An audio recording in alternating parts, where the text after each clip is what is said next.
Good morning. Sounds like everybody can hear. So my journey started when we moved here in 2011 to Central Florida, and as you know, anybody who's done a cross-country move knows you have to reconnect with a lot of things, your doctors, your school districts, and the like. And eventually we started to look for a church home. So we were part of an ELCA church up in Shoreview, Minnesota, where our kids were baptized and we were married.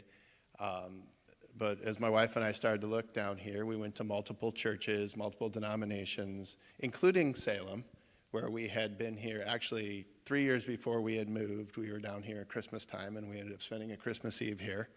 So we were familiar with the church. Unfortunately, the church was going through some struggles at that point, and when we tried to reconnect, and having gone through that with our home congregation in Minnesota, it wasn't the time we felt.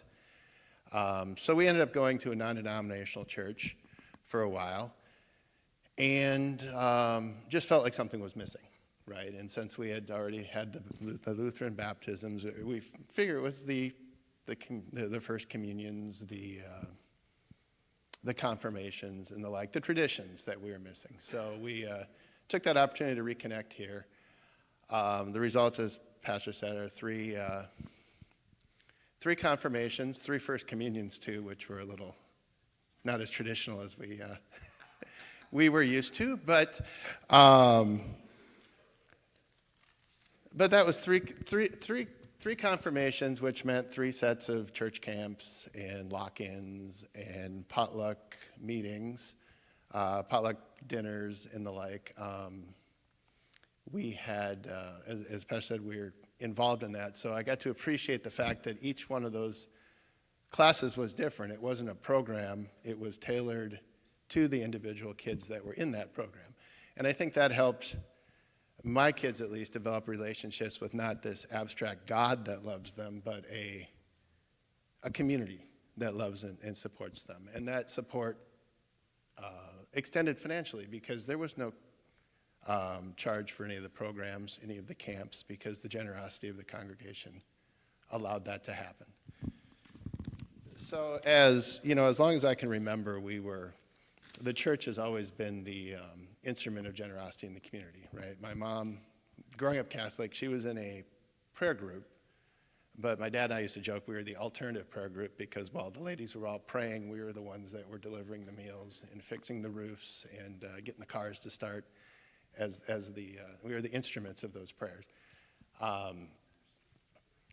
So we got to experience that grace and that generosity in that way. We also, every time I would now give a Love in the Glove Box package to somebody, I could see that grace and transfer that. And we got to experience it myself when my son and I were up in Minnesota on a very cold night, and not a 59-degree cold night, but it was cold, and we had about to go into a basketball game, and we experienced a homeless woman who was looking to get just to the hotel that had been arranged for that night. It was probably going to be like 10 below zero that night. So we were able to help her out with cab fare or whatever. And my son, after that, he told us a couple weeks ago, we were up in Tallahassee, that he had tried to Venmo a homeless person some money, right? Because that's what they're asking for, which again, times maybe have changed a little bit, right? But I like to think that at least the foundation of that donation was built here in the confirmation class and the examples we gave of the generosity of the community. So that's why that's why I support this congregation, both my actions and financially, because I know that my generosity is going to build the future faith formations and the future relationships with the community at large. Thanks.